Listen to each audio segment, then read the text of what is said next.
You're watching Forsaken Joe. Don't forget to like and subscribe. Enjoy the story. Let's begin.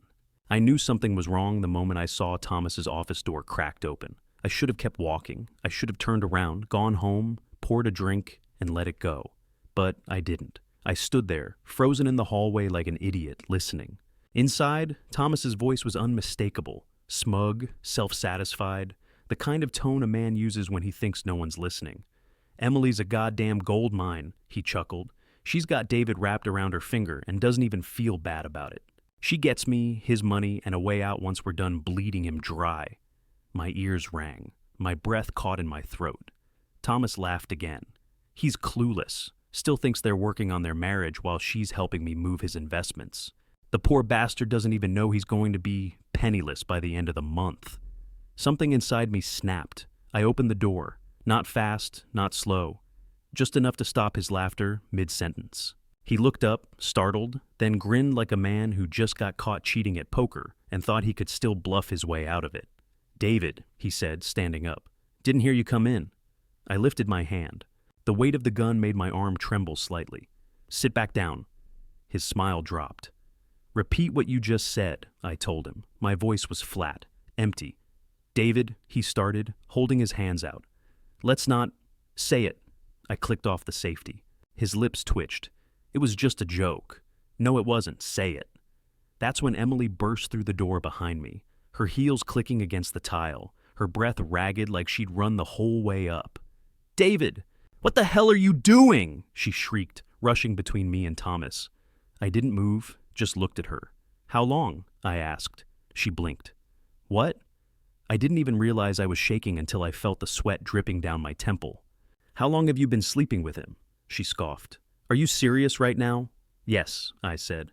"Dead serious." Emily folded her arms, like I was the one being ridiculous. "You've been distant for months. What did you think was going to happen?" "Not this," I whispered. Thomas tried to stand again, but I raised the gun. "You're not going anywhere." "David, come on," Emily said. "Put the damn gun down. You're being dramatic." "Dramatic?" I turned to her. "You lied to me. You stole from me. You screwed him in my house." Her face barely flinched. "You were never really present anyway. It's not my fault you didn't notice." That's when I realized she wasn't sorry, not even close. And that was the part that broke me more than the affair, not the betrayal, not the theft, but the fact that she didn't even feel bad. The night was long. I drove aimlessly, my hands gripping the wheel like it was the only thing keeping me tethered to reality. Emily's face flashed in my mind every time I blinked. Her indifference, her coldness, and worst of all, her complete lack of remorse. She didn't care. She didn't even feel bad. I punched the steering wheel and cursed under my breath. I couldn't let them get away with this. I couldn't just sit back and let them ruin me. Betrayed by my wife, humiliated by my best friend, and left with nothing but my anger and confusion. I had to do something. I had to regain control, or I'd lose everything I'd worked for. Mark. The thought hit me like a spark in dry grass. Mark had connections, and I'd helped him out of more than a few tight spots in the past. He was a friend, even if it meant reaching into the murky world of private investigators. I wasn't about to let Thomas and Emily off without paying a price. I pulled over to the side of the road and dialed Mark's number. It rang 3 times before he picked up. "Yeah? Mark, it's David. I need a favor. I need everything you can get on Thomas. His finances, his business dealings, everything. I'm going to make him pay for what he's done." There was a pause, but Mark didn't question me. He never did. "I'll get on it, but David, be careful. Once you start digging, you might not like what you find." "Just do it," I snapped, suddenly impatient. I couldn't think straight. I didn't care about the consequences right now. I just needed to hurt them back, to get back something, anything. "I'll be waiting to hear from you." I hung up, leaving the sound of the dial tone ringing in my ears. Then I resumed driving, the wheels on the pavement the only sound keeping me company. The next few days felt like a blur. I barely slept, constantly checking my phone for updates from Mark. Every time it buzzed, my pulse quickened, hoping it was the information I needed to destroy them. Finally, on the 4th night, Mark called. "I've got the goods, man. Listen up." I pulled over to the side of the road again, my knuckles white on the wheel as I waited for him to speak. "Thomas is more than just your run-of-the-mill corporate guy. He's been running a few side deals with some shady characters. He's got ties to a few high-end investment firms that aren't exactly legal. A couple of them are known for laundering money, and he's been using his position to hide assets. And there's more. My heart pounded in my chest. What more? He's in deep. I've got records of transactions, shady accounts, and evidence of embezzlement. If you want to take him down, this will do it. I sat there in silence, processing the weight of what he just told me. So, what do I do with this? I asked, my voice hoarse. You leverage it, Mark replied. Take this to his company, his business partners. Let them know what he's been hiding. He's on thin ice already, and this will push him right off. I could feel the rage bubbling up inside me, an almost electric surge of adrenaline. This was it. This was how I could get my revenge. Not just on Thomas, but on Emily too. She'd done this to me. They'd done this to me. I wasn't about to let them walk away scot-free. I'm going to make them both regret it, I muttered, more to myself than to Mark. I wouldn't go too far, David, Mark cautioned, though there was something almost amused in his voice. You don't want to end up in deeper than you're already in. Don't worry, I said, my jaw clenched. I've got this under control. After hanging up, I sat there for a long time. I wasn't sure how I'd do it, but I knew I was ready. The next day I would begin the process of taking back what was mine. They thought they had it all figured out. Thomas with his schemes, Emily with her cold betrayal. But I would make sure they learned that I wasn't someone to be underestimated. They wouldn't know what hit them. I stared at my reflection in the bathroom mirror, barely recognizing the man staring back at me. Anger, betrayal, and a twisted sense of resolve pulsed through my veins. Emily thought she could walk away unscathed. She was wrong. I needed to keep my cool, though. This was the game now, and I had to play it right. No impulsive moves. I had to get inside her head, make her think we were still working on fixing things. If she suspected even for a moment that I was planning something, she'd bolt, and I needed her to stay close. The phone call was already set. I dialed her number with a slow, deliberate hand, my fingers almost shaking from the weight of what was about to come. David? Emily answered, her voice annoyingly calm, like nothing had happened. What's going on? I was thinking, I started, trying to sound casual, even though my insides were screaming. Maybe we should get away for a bit. A weekend. Just the two of us. I don't know, somewhere quiet. A cabin. We can talk, figure things out. There was a brief silence on the other end of the line. She wasn't stupid, but she wasn't completely paranoid either. A cabin, she repeated. Why would you? Look, I interrupted. I know things have been bad, but I want to fix it. You and me. For once, let's just get away. No distractions, no work. I'll make it right. I don't know, David. Her voice was soft, skeptical. It's a bit sudden, don't you think? Yeah, it is. But I'm tired of all the distance. I don't want to lose us. There was a long pause, and I could almost hear the wheels turning in her head. She wasn't sold yet, but she wasn't entirely against it either. Emily was always looking for an angle, but my idea, no matter how fake it was, offered her one. She needed this to feel like she had some kind of control. All right, she said finally, I'll think about it. But I'm not making any promises. That was all I needed. I'd play the doting husband for now, make her feel safe, comfortable. It was a trap, and she was walking right into it. The next day I made preparations. I called in a favor to a contact I knew, making sure the cabin had everything she'd expect. I couldn't let her suspect a thing. I set up cameras in the right places, just in case. If I was going to confront Thomas, I needed Emily to stay calm, to believe that I was still in love with her. I spent the rest of the day checking and rechecking everything. The food was ordered, the place was stocked, and the timing had to be perfect. Emily would show up expecting a romantic getaway, not the trap I'd set. When night came, I couldn't sleep. My mind kept running through everything. Every moment with her, every lie she'd told, and every part of me that she had destroyed. I should have been angry, but I was beyond that. I had to be cold, calculating. And this weekend was just the beginning. I let myself sink into the quiet darkness of my thoughts. The more I thought about it, the more I realized. This wasn't just about revenge. It was about getting back what was mine. Not just money, not just the house, but the dignity I'd lost along the way. The game was on, and there was no turning back. The cabin was quiet, the kind of peaceful silence that made you think everything was right in the world. But I wasn't fooled. Not anymore.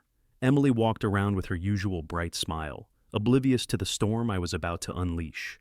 I played the role of the attentive husband, offering her wine, keeping the conversation light, and pretending everything was fine. But underneath it all, my anger simmered, my hands shaking slightly every time I touched something. I could almost feel my heart pounding in my throat. Emily was soaking it all in, the warmth, the attention. She loved it. She had no idea what was coming. "David, this place is amazing," she said, sitting down by the fireplace and stretching her legs. "It's like you really want to make things work, huh?" I forced a smile, my fingers curling around the glass in my hand. "Yeah, I'm trying, Emily. I really am." She gave me a knowing look, like I was just saying what I needed to say to smooth things over. That's when I realized how deeply I had been played. She wasn't sorry for what she'd done. She wasn't trying to fix anything. She was just acting, pretending to play along. I stood up, walking over to the phone on the counter. I'd arranged everything. Thomas was coming. Emily was still too distracted, too comfortable. It was almost pathetic how easy she was to manipulate. I hit dial. Thomas would be here in less than an hour. The plan was simple: confront him, force the truth out of him, and make sure Emily had no way to worm her way out of this. She had no idea what she was walking into. As the phone rang, I could feel the tension growing in my chest. Emily looked up, sensing the shift in the air. "David? What's going on?" I ignored her and waited for Thomas to pick up. "David?" His voice came through the speaker, thick with confusion. "What's this about?" "You need to come here," I said, my tone even. "We need to talk." There was hesitation on the other end. "Are you sure about this?" "I mean, You don't have a choice," I interrupted. "You're coming, and if you don't, you'll regret it." He was silent for a moment before he muttered, "Fine. I'll be there soon." I hung up and turned back to Emily. She was standing now, her arms folded, her face a mixture of curiosity and concern. What was that about? I walked slowly towards her, keeping my eyes steady. "We need to talk, all three of us." Her brow furrowed. "David, I'm not sure what's going on here, but if this is about the affair, we already—" "Don't," I snapped. "Don't act like you've already apologized or that we've already worked through it. You're not the one who gets to decide when this ends." She recoiled, eyes wide. "What's going on with you? This is too much, David. I thought we were going to—" But I wasn't listening anymore. I was done pretending, done keeping my mouth shut. "I've had enough of your lies." I stepped back and waited. I didn't even have to say another word. The silence in the cabin was thick, oppressive. My heart pounded in my chest as I heard the crunch of tires on gravel outside. It was time. The door opened with a creak. Thomas stood in the doorway, hesitant but brimming with arrogance. "What is this, David?" I motioned for him to come inside, my eyes never leaving his. He crossed the threshold, and as he did, the tension in the room thickened. Emily stood there, her eyes flicking back and forth between us, unsure, nervous. She had no idea what I was planning, no clue that this was about to turn into a nightmare for both of them. "Sit down, Thomas," I said, my voice low. "You and I have some things to discuss, now." I didn't need to say it again. He obeyed, sitting stiffly on the couch.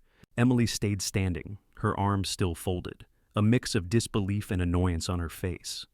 "What's going on here, David?" Thomas asked, his voice shaking now, just a little. I smiled, but it wasn't a friendly one. "Let's not play games. You and Emily have been playing me for months, haven't you?" Emily's face flushed with anger, but I didn't care. I wasn't here to keep her happy. I wasn't here to keep her comfortable. "You've been stealing from me, Thomas," I continued, my eyes locked on his. "Siphoning my money, using Emily to get everything you wanted, and playing me like a fool." He swallowed hard. "I don't know what you—" "I'm not done," I said, my voice hard. "And now, you're going to tell me everything. You're going to tell me how you've been manipulating me, how you've been ruining my life, and you're going to admit it all." Thomas looked at Emily, but she said nothing. She just stood there, frozen, as if she knew what was coming. I reached into my pocket and pulled out the gun, slowly placing it on the coffee table in front of us. "You have a choice, Thomas," I said, my tone deadly calm. "You can tell me everything now, or you can risk me forcing it out of you." Thomas froze. His eyes darted to the gun, then to Emily, and back to me. The color drained from his face. I don't want this. he stammered, his voice breaking. I never meant for any of this to happen. But it's not just me, David. Emily. I didn't let him finish. Tell me, I demanded. Tell me everything. Emily opened her mouth, but the words died on her lips when Thomas finally spoke. I've been taking your money. I've been using her, manipulating you both to make it happen. His voice cracked. It was never supposed to go this far, David. I thought I could just make some quick deals, get out, but it kept going. Who else is involved? I pressed. What's going on with my business? With Emily? Victor Marino, Thomas whispered. It's all tied to him. The name hit me like a punch to the gut. I had no idea what I was walking into. But now the web was beginning to unravel. And Emily? She wasn't just guilty by association anymore. She was deep in it. The room was still. The air felt thick with the tension that had been building all day. I sat across from Thomas, who looked like he'd just seen his worst nightmare take shape. The confession was out in the open now, and it was time to make him pay. I want everything, I said, my voice low but firm. All the money Emily's been siphoning out of our joint accounts. I want it back in my hands, every cent. Thomas's eyes darted between me and the gun resting on the table. His hand twitched, but he didn't move. He knew what would happen if he tried to run. You! His voice cracked, and I could see the fear in his eyes. David, you're serious? Dead serious, I replied, my gaze hard. You've been taking my money, using her, using me, and now you're going to fix it. You're going to transfer every single dime back into my account. He swallowed hard. I don't have that kind of access, David. It's not that simple. It is, I said, leaning forward. You can make it simple, or you can make it complicated. But either way, you're going to make it right. He shook his head, looking defeated. Okay, he muttered. Okay. I'll do it. Just don't make me regret this. I didn't smile. You already regret it. Now, I want you to sever ties with Emily. No more contact. No more schemes. She's nothing to you from here on out. Understand? Thomas nodded quickly, his face pale, his mouth dry. I get it. I'll do it, I swear. I could hear Emily stirring in the next room, probably wondering what was taking so long. She had no idea what was happening behind her back, but that was the point. She wasn't supposed to. Good, I said, standing up. I grabbed the phone and shoved it into his hands. Transfer everything, right now. Thomas hesitated, but only for a moment. His fingers hovered over the screen of the phone, but he couldn't keep his eyes off me. The gun was still on the table, and I could see that it was all sinking in for him. It didn't take long. The money started to transfer back into my accounts, the amounts trickling in slowly at first, and then in a larger sum as Thomas hit the last few commands. When it was done, I felt a strange relief wash over me. It wasn't just about the money. It was about reclaiming control, about making sure that they both understood the consequences of their betrayal. You're finished with her, I repeated, watching as Thomas wiped his brow with the back of his hand. If you don't sever ties, I'll make sure your career is over. Your entire life will fall apart. Thomas nodded again, clearly desperate to get out of the situation alive. You have my word. No more contact with Emily. It's done. I stood there for a moment, letting the weight of the situation settle on him. Good, now get out. He didn't need to be told twice. He grabbed the phone and stood up quickly, heading for the door. Before he left, he stopped and turned back. I didn't want any of this, David, he said, his voice small. But I guess it's too late for that now. Too late, I said coldly. For both of you. With that, Thomas left the cabin, his footsteps fading into the distance. I stood there for a long time, looking at the space where he had been, feeling a cold satisfaction creeping in. Emily would be the next to fall. She didn't know it yet, but the consequences of her actions were only just beginning. I had expected Emily to be angry, but I hadn't anticipated just how furious she'd be when she finally caught wind of what I had been doing. She stood at the cabin's doorway, arms crossed, eyes narrowed, breathing heavily like she'd been holding everything in for days. The warmth of the evening seemed to escape, replaced by an icy tension. You think this is funny, don't you? She spat, stepping into the room with a calculated fury. I didn't flinch. Not funny, necessary. Emily's lips curled into a mock smile. You've gone off the deep end, haven't you? You honestly think you're going to win? You're out of your mind. I stared at her, feeling the sharp edge of betrayal course through my chest. But I was done with her manipulation. I was done feeling like a fool. I pulled out the recording from my jacket pocket, the confession from Thomas. "I've got everything," I said, my voice colder than I intended. But it didn't matter. She needed to hear it. "What is that?" she asked, a slight tremor of doubt in her voice. "Evidence," I said simply, hitting play on the phone. The voice of Thomas echoed in the room. "She manipulated me, used me. It was all her plan, David. I didn't want to, but I couldn't stop." Emily's face went pale as Thomas's voice confirmed the affair. The manipulation, the money siphoning. Every word, every confession hit her like a hammer to glass. I could see the cracks in her facade spreading. She closed her eyes for a moment, her face twisting in frustration, but she quickly composed herself. "You're insane, David," she hissed, stepping forward. "This is your doing. This is all your fault. You forced me into this, you know." I could feel my temper rising, but I controlled it. "I didn't force you to betray me, Emily. You did that all on your own. I didn't force you to steal from me, to destroy everything we built. You're the one who turned everything into a lie." She laughed bitterly, her hands shaking now. "You're unhinged, David. You've lost it. You think you're some hero in this twisted little story, but you're just a sad, broken man trying to control me, trying to control everything. You really want to bring me down? Fine, but it won't stop me." I could see the gears turning in her mind. She was trying to manipulate the narrative, turn this around, make me feel like the one who was in the wrong. But I wasn't going to let her. Not anymore. "Do you know what, Emily?" I said calmly. "You're right. I've already won. Because everything you've done, everything was already set in motion before you even tried to play your games." Her eyes widened with a mix of confusion and fear. "What are you talking about?" "I've already filed for divorce," I said, my voice unwavering. "And the best part? You're getting nothing. Not a single thing. I've made sure of it." Her mouth opened and closed like she couldn't process the words. "You can't do that," she yelled, her voice cracking. "You don't even know what you're doing." I stood up, walking toward her, the calmness in my steps belying the storm inside me. "I've done exactly what I needed to do, Emily, and now it's over. No more games, no more lies, no more control." "You think you're done with me?" she scoffed, shaking her head. "You'll regret this. You'll regret ever crossing me." I looked at her, feeling the weight of the years of frustration, of all the times she'd made me feel small, and I didn't flinch. "No, Emily, you're the one who'll regret this. You played me like a fool, but now you've lost." I let the silence fill the room, the finality of my words sinking in.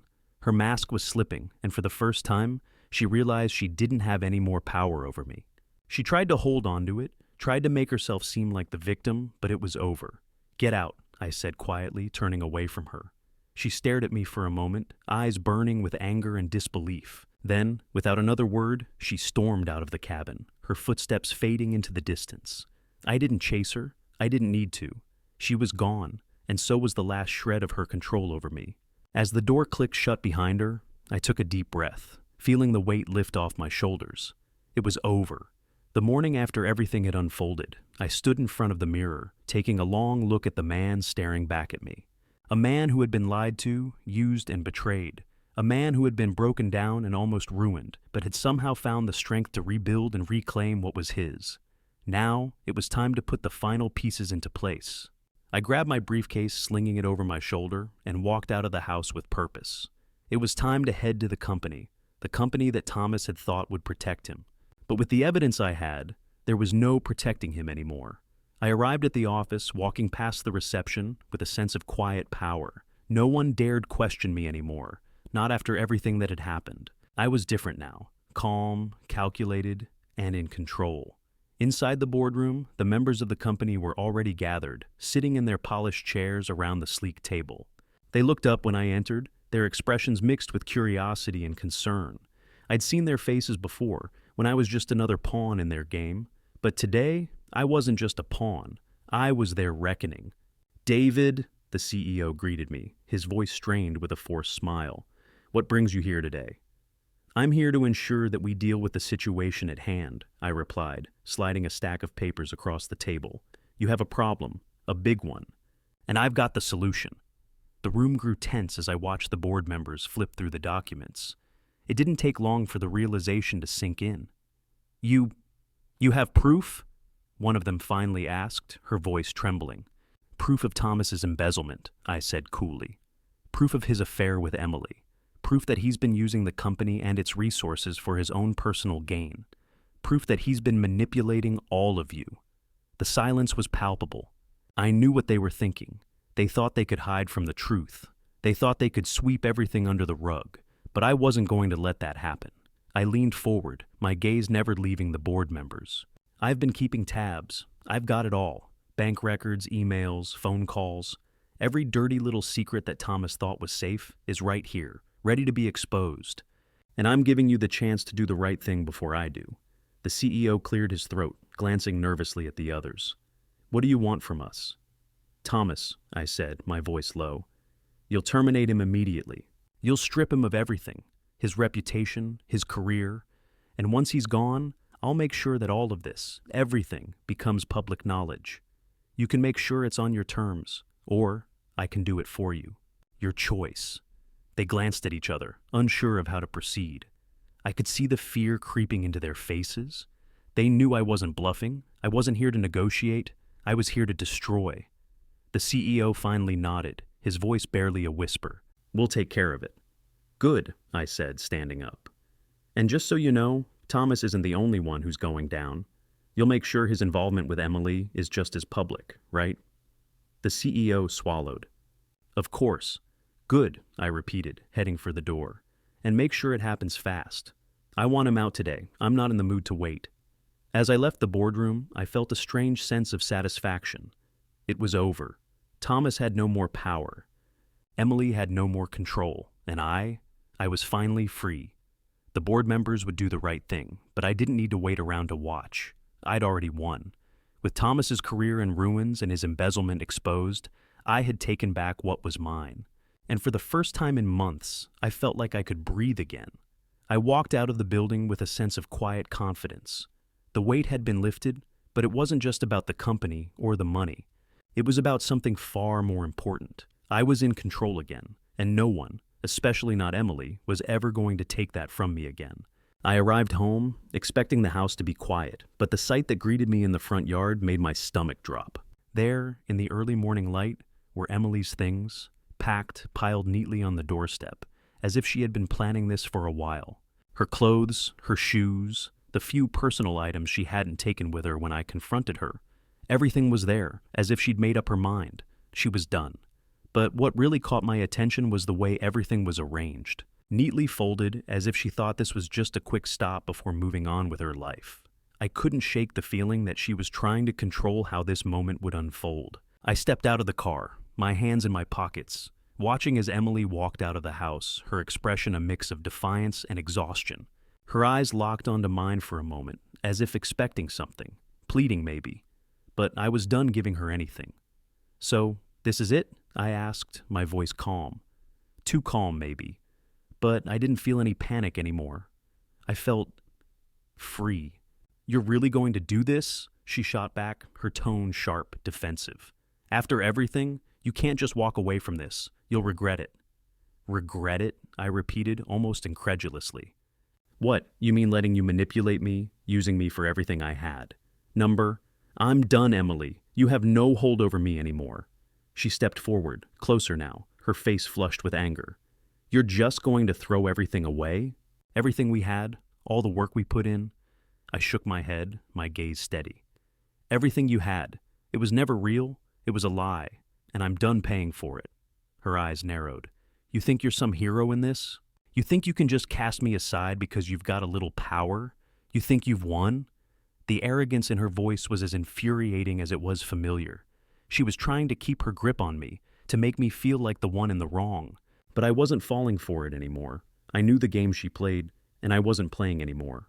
No, Emily, I said, my voice unwavering.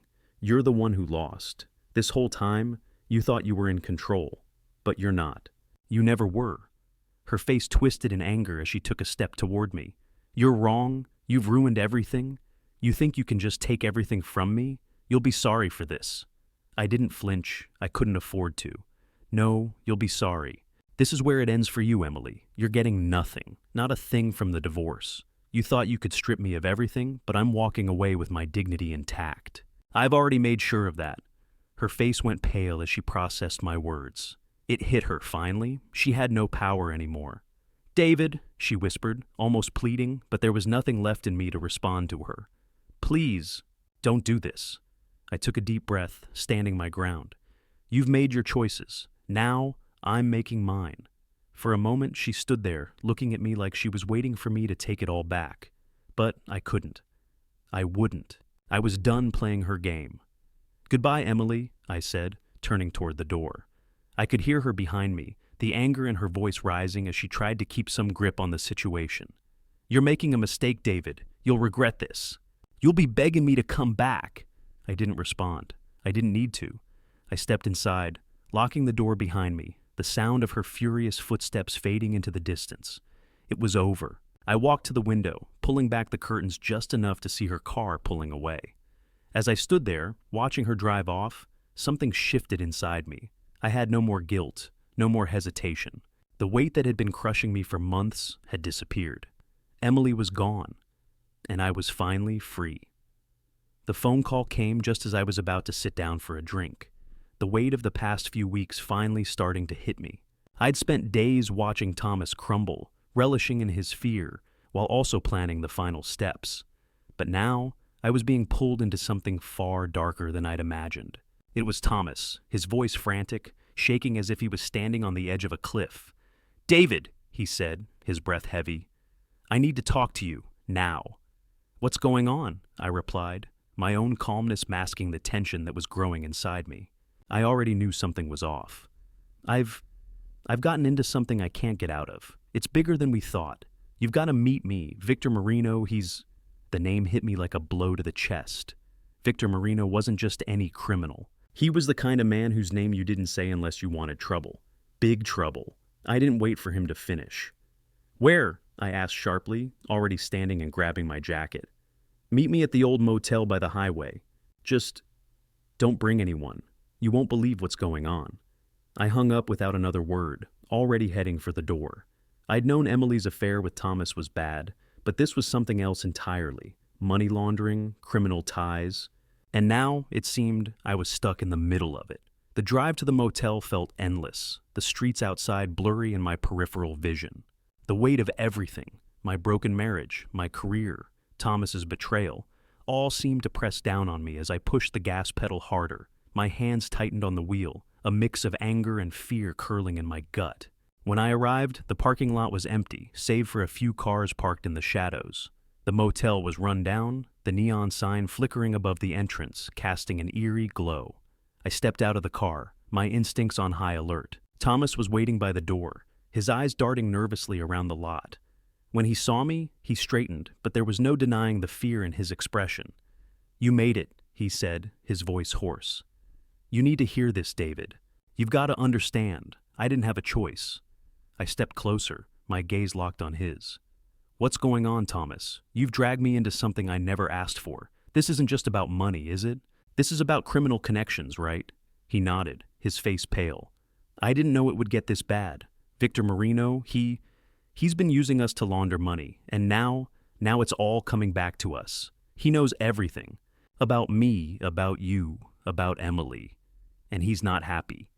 I froze, feeling the pit in my stomach drop even further. Emily, I repeated, my voice barely a whisper.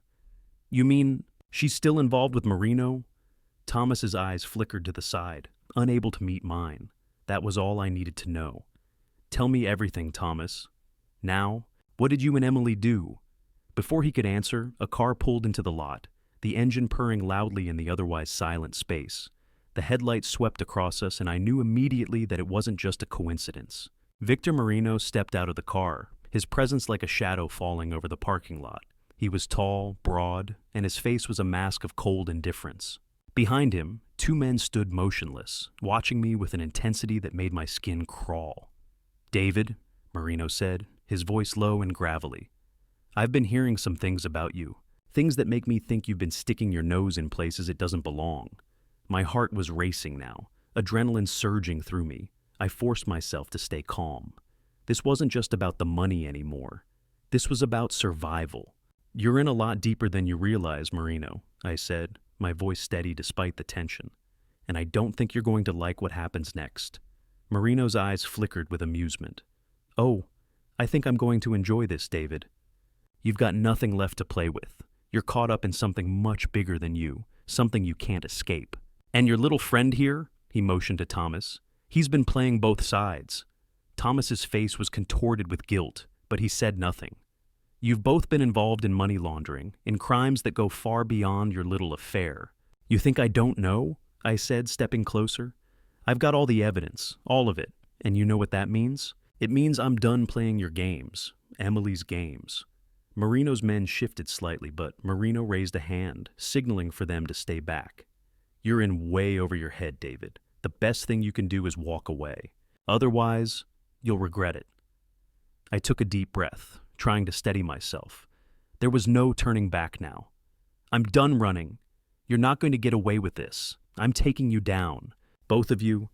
Victor Marino smiled, his teeth flashing in the dark. "I think you'll find it's you who's going to end up taking the fall.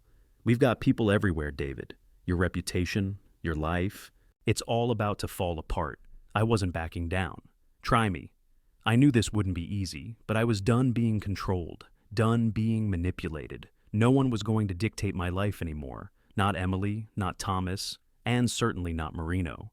Victor Marino's men moved forward, but before they could make a move, I caught the glimpse of another car pulling in from the rearview mirror. Another player, or maybe the beginning of the end. This wasn't over, not by a long shot, but I was finally ready to face whatever came next. The bright lights of Las Vegas flickered outside the hotel window, but the only thing I saw was Emily, her face frozen in the act of denial. She had been trying to play her game for far too long, and now, finally, the truth was out. She couldn't hide anymore. I stepped into the suite with Thomas close behind, both of us standing in the doorway. My heart was pounding, but it wasn't fear. It was something else. It was finality. It was justice. Emily looked up from the bar, startled, her hand freezing mid-pour.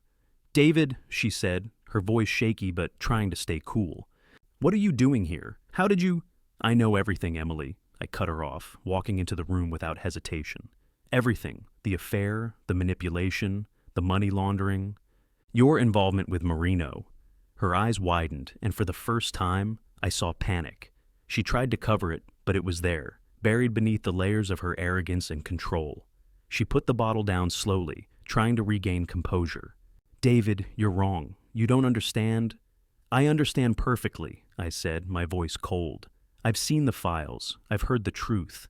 You've been working with Victor Marino, all of it, behind my back, behind Thomas's back. And now you want to make it seem like I'm the one at fault." Emily took a step back, looking at Thomas for support. "You can't be serious. You're accusing me of things that—" "Enough," I snapped. "You've done enough. This isn't about saving face anymore. It's about you facing the consequences of your actions." I turned to Thomas, who was still standing by the door, unsure whether he should be part of this confrontation. I knew he didn't want to be here, but he had no choice. He had to face the wreckage of his own choices. "Thomas, you've been a pawn in her game for too long," I said, my eyes hardening. "She used you, just like she used me. She manipulated you to cover up her tracks." He met my gaze briefly, but he didn't say anything. I could see the shame written across his face. He was a broken man, and now there was nowhere left to hide. As the weight of the moment set in, the door to the suite opened with a soft click. Two of Marino's men entered the room, their eyes scanning the space. I didn't flinch. The tension in the room hit its peak as Marino himself stepped in behind them. He was everything I expected, tall, imposing, with an aura that demanded respect and fear in equal measure. His cold gaze swept across us, landing on Emily first, and then me. "You've been making a lot of noise, David," Marino said, his voice like gravel scraping against stone. "But you're in my world now. You think you can turn everything upside down and walk away without consequences?" I stared at him, refusing to show any fear. "I've already walked away, and there's nothing you can do to stop me. I'm done with all of you." Marino's men moved closer, but I wasn't intimidated. I'd been through too much to be scared now. "You're making a mistake," Marino said, his voice lowering, dangerous. "Emily is under my protection. If you think you can just take her down like this, you're wrong. I glanced at Emily, her eyes wide with a mixture of fear and disbelief. You're still trying to defend her? After everything she's done? After everything she's dragged you into? She didn't answer, but the guilt on her face was clear. She knew, just like I did, that the game was over. Marino stepped forward, trying to assert control, but I wasn't backing down. This ends now, I said, my voice firm. It's over for both of you. All your schemes, all your lies, it's done. He smirked, but I could see the tension behind his eyes. He wasn't used to being challenged like this. And that's when I made my move. I reached into my jacket pocket and pulled out the flash drive, slamming it onto the table between us. This, I said, is everything. The proof of your operations, the proof of your dirty dealings with Emily, everything you've tried to hide. Marino's men hesitated, exchanging glances. His posture faltered slightly, and for the first time in a long while, I saw him unsure. You think you can destroy me with this? He asked, his tone losing some of its edge. Not destroy you, Marino, I said, stepping closer. I'm exposing you, and once the world knows what you've been doing, you'll lose everything. Emily, too. You're both done. His eyes flickered toward Emily, and for a moment, I saw something close to anger in his gaze. He was angry at her, not me. She had dragged him into this world, and now it was all coming to a head. You're wasting your time, Emily said, her voice shaking. You have no idea what you're doing. I know exactly what I'm doing, Emily, I replied coldly. And you're going to watch as everything you've worked for crumbles. Because you were never worth it. She opened her mouth to speak, but before she could say another word, Marino's men stepped forward, reaching for the drive. Get rid of it, Marino ordered. But before they could grab it, I moved quickly. With one swift motion, I grabbed the drive back and held it up, defiant. Number? This ends now. You'll never have control over me again. Marino's men hesitated for a moment, unsure whether to push me further. But I knew this was the final standoff. There was nothing left to lose. I had already won. Take it, I said, my voice steady. But know this, I've already won, and you're all going down with it. A long silence filled the room, the weight of the moment pressing down on all of us. Then Marino's expression softened, almost imperceptibly. You think you've won, David? He asked, his voice low. You don't even know what's coming next. But as he spoke, something shifted in the air. The tension in the room broke. Emily stood there, realizing just how deeply she was caught in a web she could never escape. And in that moment, I knew I had won. Not just this battle, but the war. Goodbye, Emily, I said quietly. She didn't answer. She didn't need to. It was over. As I turned to leave, I felt the weight of everything I had been carrying fall away. The lies, the manipulation, the betrayal, all of it had been swept away in a single, defining moment. I was free.